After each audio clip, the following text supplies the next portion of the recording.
कहानी की शुरुआत जॉन नाम के एक आदमी को दिखाए हुए होती है जो अपनी प्रेग्नेंट वाइफ कैट को हॉस्पिटल लेकर जा रहा था क्योंकि कैट को बहुत ज्यादा लेबर पेन हो रहा था।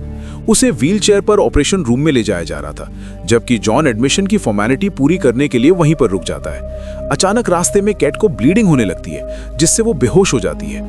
होश में आने के बाद वो खुद को ऑपरेशन रूम में मेडिकल स्टाफ से घिरा हुआ पाती है, पर उसका हस्बैंड वहां नहीं होता। उसे वहां अजीब सा डर महसूस होता है कि इतने में एक नर्स उससे कहती है कि उसका बच्चा मर चुका है, जिस पर कैट को विश्वास नहीं होता। तभी जॉन अंदर आकर बच्चे की बर्थ का वीडियो बनाने लगता है, जिसे देखकर कैट जोर जोर से चिखने लग जाती है। लेकिन तभी उसकी नींद खुल जाती है और उसे पता चलता है कि वो एक बड़ा सपना देख रही थी। वहां से उठकर वो शीशे में अपने पेट पर उसे निशान को देखती है, जो कि बच्चे के जन्म के समय ऑपरेशन के कारण हुआ था। दरअसल कुछ समय पहले उसने मरे हुए बच्चे को जन्म दिया था और तब से वो इस तरह के डरावने सपने देखते आ रही थी। इसके बाद केट एक टैबलेट खाती है। अगले दिन वो दोनों फिजियोथेरेपी के लिए जाती है, जहां डॉक्टर ब्राउनिंग उसे बताती है कि मरे हुए बच्चे की जन्म के बाद इस तरह के डरावने सपना आना नॉर्मल बात है। डॉक्टर की इस बात पर केट उन्हें कहती है कि इन डरावने सपनों का मतलब ये भी तो हो सकता है कि उसे एक बच्चे को अडॉप्ट कर लेना चाहिए, पर जल्द ही वो ये महसूस करती है कि शायद वो इसके लिए अभी तैयार नहीं है। ब्राउनिंग केट को कहती है कि बच्चे को अडॉप्ट करने या ना करने का फैसला तुम्हें खुद लेना है और तुम्हें जो ठीक लगे वही करो। यहाँ पर केट ब्राउनिंग को यह भी बताती है कि वो कुछ दिन पहले अल्कोहल खरीदने शॉप पर गई थी, बट वहां पर उसने ऐसा नहीं किया, जिसके रिप्लाई में ब्राउनिंग कहती है कि ये तो बहुत अच्छी बात है। इसके बाद यहाँ से केट अपनी बेटी मैक्स को स्कूल से लेने चली जाती है। यहाँ पर हमें पता चलता है कि मैक्स बहरी है। घर लौटते वक्त ट्रैफिक लाइट से ध्यान हटने के कारण उनका एक्सीडेंट होते होते बचता है। घर आकर कुछ टाइम बाद केट पियानो बजाती हुई म्यूजिक कंपोज कर रही थी, लेकिन बाहर से आने वाले शोर के कारण उसको म्यूजिक कंपोज करने में बहुत परेशानी हो रही थी। इसलिए वो बाहर आकर देखती है कि मैक्स एक बास्केटबॉल को दीवार पर मारते हैं, जिससे वो उसे डांटना लगती है। यहाँ पर मैक्स इसके लिए माफी मांगती है कि तभी जॉन अपने बेटे डैनियल के साथ घर आता है और वो तीनों मिलकर बास्केटबॉल से खेलने लगते हैं। रात को जब केट मैक्स को सुलाने जाती है तो मैक्स उसे कहानी सुनने को कहती है, जिस पर केट उसे एक मरे हुए बच्चे की कहानी सुनाती है। मैक्स उससे पूछती है कि क्या उसे एक नई बहन मिल सकती है, जिसका केट कोई जवाब नहीं देती और बेड पर सोने से पहले वो एक और टैबलेट लेती है। बेड पर वो जॉन को कहती है कि उसने एक बच्चे को अडॉप्ट करने का डिसीजन लिया है। अगले दिन वो दोनों एक ऑर्फनेज यानी अनाथालय में जाते हैं, जहां उनको सिस्टर अबीगेल मिलती है, जो उनसे कहती है कि अपने आसपास देखकर जो भी बच्चा उन्हें पसंद आए तो मुझे आकर बता देना। केट फर्स्ट फ्लोर पर रुककर छोटी लड़कियों को खेलते हुए देखने लग जाती है, जबकि जॉन सेकंड फ्लोर पर चला जाता है। वो एक बच्ची को गाना गाते सुनकर उसके रूम में जाता है और देखता है कि वो बच्ची गाना गाते हुए एक पेंटिंग बना रही थी। इस बच्ची का नाम ईस्टर है। जॉन को अपनी पेंटिंग के बारे में बताने लग जाती है। इतने में सिस्टर अबीगेल केट को लेकर वहां आती है। अबीगेल उन्हें बताती है कि ईस्टर किसी से बात नहीं करती, लेकिन जॉन को देखकर वो चुप नहीं रहती। इस पर ईस्टर कहती है कि उसकी पेंटिंग्स में जॉन का डार्क ऑरा है, इसी वजह से वो जॉन से बात कर रही थी। उनका आपस में इंट्रोडक्शन करती है, जिसके बाद जॉन और गेट ईस्टर्स से बात करने लगते हैं। ईस्टर्स उन्हें कहती है कि कोई भी उससे बात नहीं करता क्योंकि वो सबसे अलग है। यहाँ पर जॉन और गेट उसे पसंद कर लेते हैं और अभी जेल से उसे अडॉप्ट करने के बारे में बात करते हैं। इसके 3 हफ्तों के बाद गेट और जॉन अभी जैन को गुड बाय कहकर ईस्टर्स को उसे अनाथालय से ले जाते हैं। कार से जाते हुए रास्ते में केट ईस्टर्स को साइन लैंग्वेज सिखाने लगती है और जब वो लोग घर पहुंचते हैं तो मैक्स ईस्टर को देखकर बहुत खुश होती है। ईस्टर्स तुरंत उसे अपना इंट्रोडक्शन देने लगती है। यहाँ पर केट उसे बताती है कि मैक्स लोगों के लिप्स पढ़ सकती है। घर के अंदर ग्रैंडी माँ बारबरा और डैनियल से मिलती है। उसी रात सभी उसे वेलकम गिफ्ट करते हैं, शिवाय डैनियल के, क्योंकि उसे इस तरह से जलन हो रही थी, खासकर तब जब वो जॉन को थैंक्स कहने के लिए उसके गले लगती है। अगली सीन में हम देखते हैं कि डैनियल अपने दोस्तों के साथ ट्री हाउस में बैठकर गंदी किताबें पढ़ना है। ईस्टर्स और मैक्स स्नो में खेलने लगते हैं। घर के अंदर बारबरा और केट मैक्स के बारे में बातें करने लगते हैं। साथ ही बारबरा उसे कहती है कि ईस्टर्स के घर में सेटल होने के बाद वो अपना टीचिंग का काम फिर से शुरू कर दे, पर वो उसकी जवाब से निराश हो जाती है। उसी रात केट अपने बेड पर जाने को होती है कि तभी जोर का तूफान आने लगता है। ईस्टर्स उठकर मैक्स के रूम में चली आती है। जब जॉन और गेट प्यार कर रहे होते हैं कि उन्हें दरवाजे पर दस्तक सुनाई देती है। दरवाजा खुलना पर उन्हें दोनों बच्चियां दिखाई देती हैं, जो तूफान से डरकर उनके पास सोने चली आई थीं। अगले दिन सुबह वो सब स्कूल के लिए निकलने वाले होते हैं कि ईस्टर्स एक फैंसी ड्रेस पहनकर नीचे आती है, जिसे देखकर बच्चे हंसने लगते हैं। केट उससे पूछती है कि क्या वो सचमुच उन कपड़ों में स्कूल जाना चाहती है, तो वो उसे कहती है कि दूसरों से अलग दिखने में कोई बुराई नहीं है। फिर स्कूल पहुंचने पर उसकी क्लास टीचर उसका स्वागत करती है, पर एक स्टूडेंट उसका मजाक उड़ाती है। उसी दिन मैक्स और ईस्टर्स ठंड में जमी हुई झील पर मिलते हैं और केट आकर उन्हें डांटती है और कहती है कि वहां खेलना मना है। उधर डैनियल अपने पेंट बॉल गन से खेलते हुए एक कबूतर को गलती से शूट कर देता है। वो कबूतर घायल होकर गिर जाता है। ईस्टस और मैक्स उसके पास आते हैं और उसे अपसेट देखकर ईस्टस उसे एक बड़ा सा पत्थर देकर उसके डर से छुटकारा दिलाने के लिए कहती है, पर डैनियल इनकार कर देता है, तो ईस्टस खुद उसे कबूतर को पत्थर से मार डालती है। बाद में ईस्टस नहाने चली जाती है। केट जब रूम में धुले हुए कपड़े रखना जाती है तो देखती है एक पुराना बाइबल अटका हुआ है। वो उसे निकाल कर देखती है तो उसमें एक आदमी का फोटो मिलता है। ईस्टस बाथरूम से निकलकर उसे देख लेती है। स्कूल में ईस्टस की वजह से डैनियल के फ्रेंड्स उसका मजाक उड़ाते हैं, इसलिए वो चिढ़कर उसे धक्का दे देता है, जिससे उसकी बुक्स बिखर जाते हैं। जब वो उन्हें उठाने लगती है तो उसकी क्लास की एक लड़की को उसका बाइबल गिरा हुआ मिलता है। वो दोनों उसी बाइबल को लेने के लिए छीना झपटी करते हैं कि वो उछलकर जमीन पर गिर जाता है। ईस्टस उसे जल्दी से उठा लेती है, पर उस लड़की का हाथ उसकी चोकर पर चला जाता है और वो उसे डॉगी कहकर बताती है। इस पर ईस्टस जोर से चीखती है। बाद में घर पर केत उसे पियानो बजाना सिखाती है। फिर वो स्कूल में हुई घटना के बारे में उससे पूछती है, पर वो उस बारे में कोई बात नहीं करना चाहती थी। तब केत उसे स्क्रैप बुक देती है जो उसने उसके लिए बनाना शुरू किया था। ईस्टस उससे उसके मरे हुए बच्चे के बारे में पूछती है। केत उसे सारी बातें बताती है और उसे गुलाब की वो झाड़ी भी दिखाती है जहां उन्होंने उसकी राख को दफनाया था। डिनर के बाद बच्चों को सुलाकर गेट और जॉन किचन में ही रोमांस करने लगता है कि अचानक एस्तर वहां आ जाती है। अगले दिन सुबह गेट एस्तर से इस बारे में बात करना चाहती है, पर वो पेंट करती हुई बेफिक्रा दिखाई देती है और किट से एफ शब्द का यूज करते हुए कहती है कि वो ये सब जानती है। बाद में गेट और जॉन इस पर बात करते हैं और किट कहती है कि उसे किसी थेरेपिस्ट के पास ले जाना चाहिए। इस पर जॉन को लगता है कि सिर्फ एक गंदे शब्द के लिए बच्चे को थेरेपिस्ट के पास ले जाना होगा। कुछ देर बाद जॉन दोनों लड़कियों को लेकर भाग जाता है। वहां जब वो झूले में झूल रही होती हैं तो उनकी नैनी आकर जॉन से फ्लर्ट करने लगती है। इस बीच सैर को परेशान करने वाली लड़की भी वहीं आ जाती है।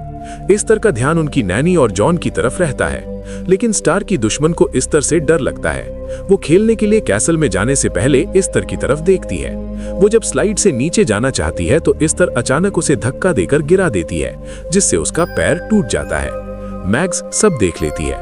रात को डिनर के वक्त जॉन उसे घटना के बारे में एस्तर से पूछता है। तब मैग्स उसे बताती है कि वो लड़की फिसल कर गिर गई थी। खाने से पहले एस्तर और मैग्स दोनों प्रेयर करते हैं। एस्तर डैनियल से भी अच्छा साइन लैंग्वेज समझती थी। इससे डैनियल को बुरा लगता है और वो उसे चिढ़ाता है, और जब उसके पेरेंट्स उसे डांटते हैं तो वो गुस्से में वहां से चला जाता है। जॉन सजा के तौर पर उसकी ट्री हाउस में ताला लगा देता है। अगले सीन में हम देखते हैं कि गेट उन दोनों लड़कियों के साथ एक स्टोर में शॉपिंग कर रही होती है कि तभी सिस्टर एबिगेल से बात करने को कहती है तो वो मना कर देती है। फिर वो सिस्टर को अब तक हुई सारी घटनाओं के बारे में बताती है। इधर मैग्स किट के होठों को पढ़कर एस्तर को वो सारी बातें बताती थी जो गेट सिस्टर से कर रही थी। उसी रात एस्तर परफेक्ट पियानो बजाती है, जिसे देखकर किट हैरान रह जाती है। वो उससे कहती है कि अब तक उसने ये नाटक क्यों किया कि उसे पियानो बजाना नहीं। एस्तर कहती है कि उसने अपने फायदे के लिए झूठ बोला था। उसी रात गेट और जॉन में एस्तर को लेकर काफी बहस होती है, जिसे सुनकर दूसरे रूम में एस्तर बहुत खुश होती है।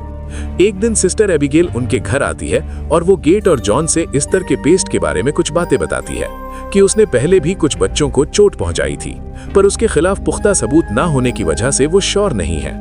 एस्तर उनकी सारी बातें सुन लेती है और मदद के लिए मैग्स के पास जाती है।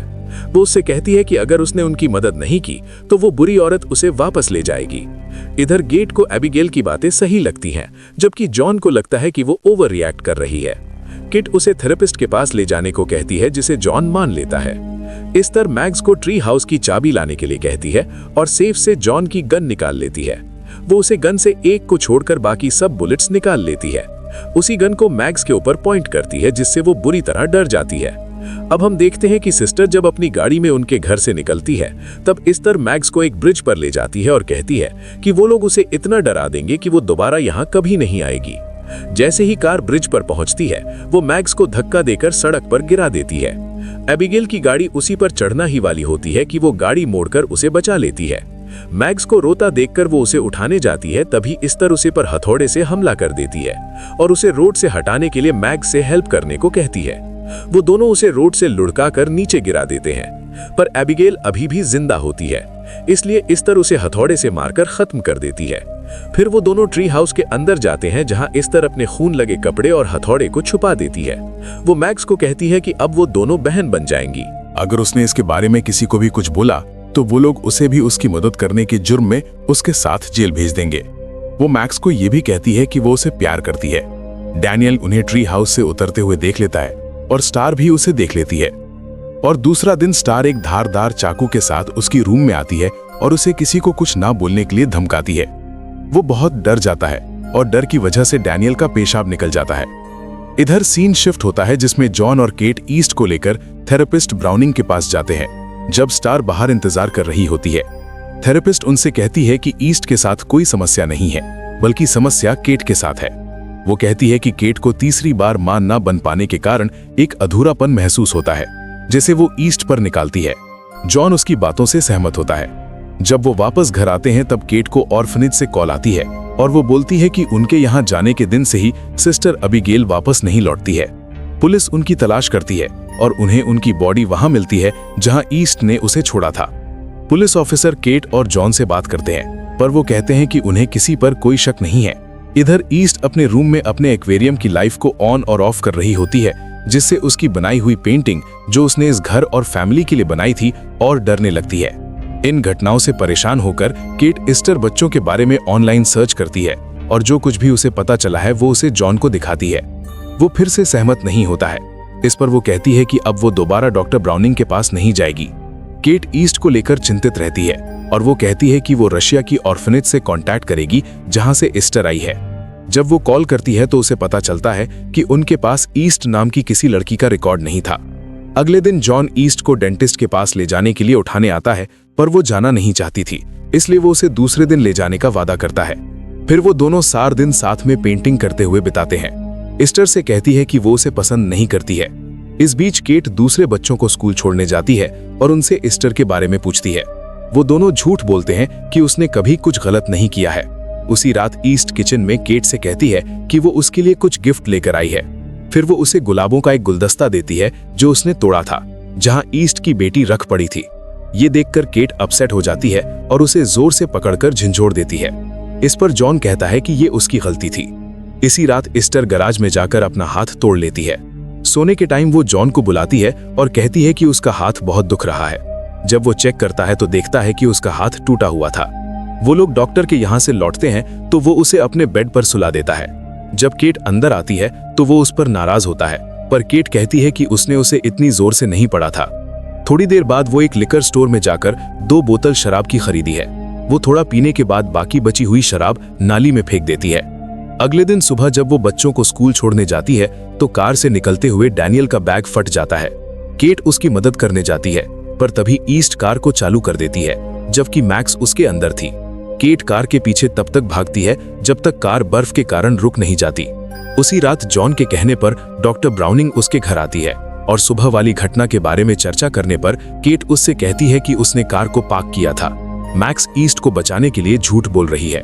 तब जॉन शराब की वो दूसरी बोतल उसे दिखाता है जो ईस्ट को मिला था। थेरेपिस्ट उससे कहती है कि उसने उसके लिए भी रिहैबिलिटेशन सेंटर में जगह बुक करके रखी है।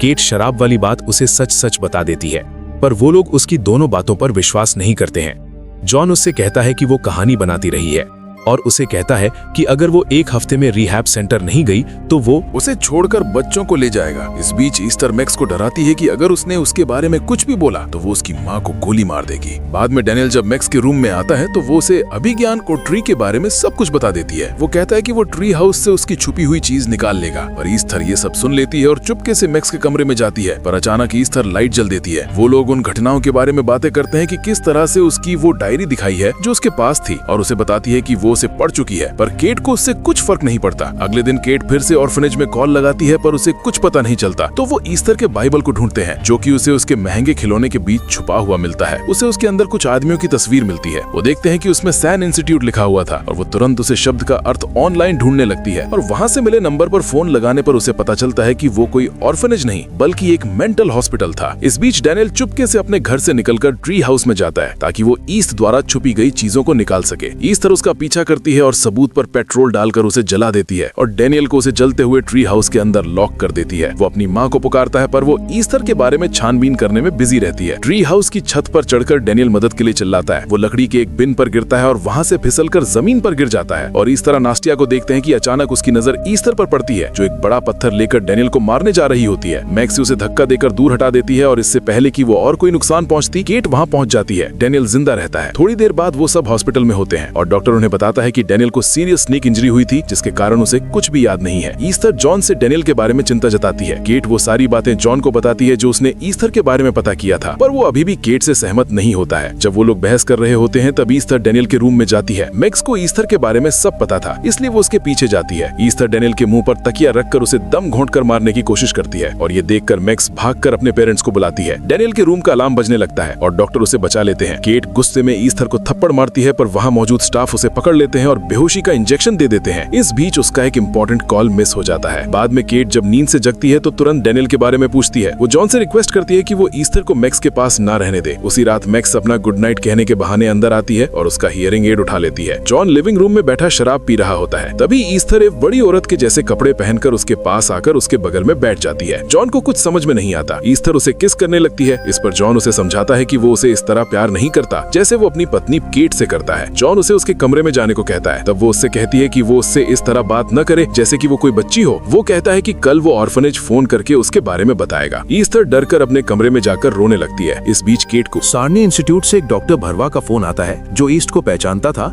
वो उससे कहता है कि ईस्ट का असली नाम लीना क्लाइमेट है और वो कोई बच्ची नहीं बल्कि 33 साल की मैच्योर लेडी है जो कि एक हार्मोनल डिसऑर्डर की वजह से बच्ची जैसी दिखती है।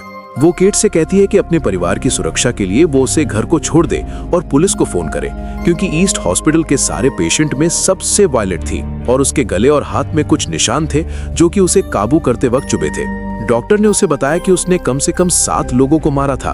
केट ये सब जानकर तुरंत घर की तरफ भागती है और सोचती है कि उसने कैसे उन सबको बेवकूफ बनाया। घर पर ईस्थर अपने मेकअप को साफ करने लगती है जिससे कोई ये ना समझ सके कि वो कोई बच्ची नहीं है। जॉन उससे बात करने के लिए उसके रूम में जाता है तो उसे पूरी दीवार पर उसकी बनाई हुई पेंटिंग दिखाई देती है। उधर केट गाड़ी चलाते हुए जॉन को फोन लगाती है, पर उसके फोन उठाने से पहले ही घर की लाइट चली जाती है। फिर वो पुलिस को फोन लगाती है। जॉन एक लाइट ढूंढकर घर को चेक करता है कि अचानक ईस्थर उसे चाकू घूमती है। वो बुरी तरह घायल हो जाता है, इसलिए वो उसे तब तक चाकू घूमती है जब तक कि वो मर नहीं जाता। मैक्सी सब देख लेती है, फिर उसके पीछे भगती है। केट इतनी तेजी से कार ड्राइव करके घर तक लाती है कि उसकी गाड़ी घर से टकरा जाती है। वो तुरंत गाड़ी से निकलकर घर की तरफ भागती है। वो जॉन को जमीन पर पड़ा हुआ देखते हैं, तब उसे महसूस होता है कि मैक्स की जान को खतरा है और वो उसे ढूंढने की कोशिश करती है। वो उसे उसके कमरे में देखती है, लेकिन वहां उसके ना मिलने पर वो उसके बाथरूम में जाती है कि अचानक ईस्टर उसे पर गली चला देती है। केट अपने बेडरूम में छिप जाती है, लेकिन किस्मत से ईस्ट को वो नहीं मिलती क्योंकि वो खिड़की के बाहर की तरफ छुपी होती है। मैक्स बाहर गार्डन में छिपी होती है और ईस्टर उसे ढूंढते हुए वहां तक पहुंच जाती है। केट उसे छत के शीशे से देखती है कि तभी ईस्ट उसे देखकर उसे पर दोबारा गली चला देती है। तब उसे मैक्स भी दिखाई देती है और वो उसे देखकर उसे पर भी गली चलती है। मैक्स बैठ जाती है क्योंकि केट शीशे की छत को तोड़कर ईस्टर के ऊपर गिरती है। कुछ देर बाद मैक्स केट को जगाती है। वो उठकर गन उठाती है और मैक्स को गोद में लेकर जंगल की तरफ चली जाती है। इतने में पुलिस वहां पहुंचकर घर के अंदर जाती है, पर ईस्टर वहां नहीं होते। ईस्टर हाथ में चाकू लेकर केट और मैक्स के पीछे भागती है। फिर वो दोनों जमी हुई झील पर गिर जाती हैं और लड़ने लगती हैं। मैक्स गन उठाकर गली चलती है, जिससे बर्फ टूट जाता है और झील में एक गड्ढा बन जाता है। वो दोनों उसमें गिर जाती हैं। वो तब तक लड़ती हैं जब तक कि केट ईस्टर को बेब्स नहीं कर देती। जब केट उसे बाहर निकालने लगती है, तब ईस्टर फिर से उसे पकड़ लेती है और उससे अपनी जान बचाने के लिए रिक्वेस्ट करती है, पर केट उसे लात मारकर वापस झील में गिरा देती है। तो दोस्तों, इसी के साथ कहानी यहीं खत्म होती है। अगर आपको ऐसी ही दमदार मूवी एक्सप्लेनेशंस पसंद है तो चैनल को लाइक और सब्सक्राइब जरूर करें। मिलते हैं अगली वीडियो में।